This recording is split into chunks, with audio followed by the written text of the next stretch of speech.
عمرها رفته ایستاده است، اما صحیفه های اعمال پر از گناه، آلوده و سیاهی از گناه است. از این دنیای کشاد و فراخ باز به سوی خانه تنگ و تاریک لحد رفته ایستادیم. یک بار هوشیار شوید. آیا گمان میکنید که روزهای گذشته عمر شما باز می آید؟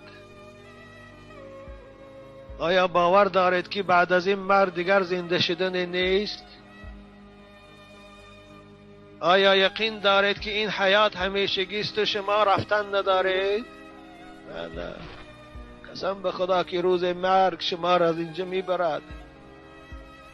قسم به خدا که روز مرگ شما را از همسرای زیباتان جدا میکند، از فرزندای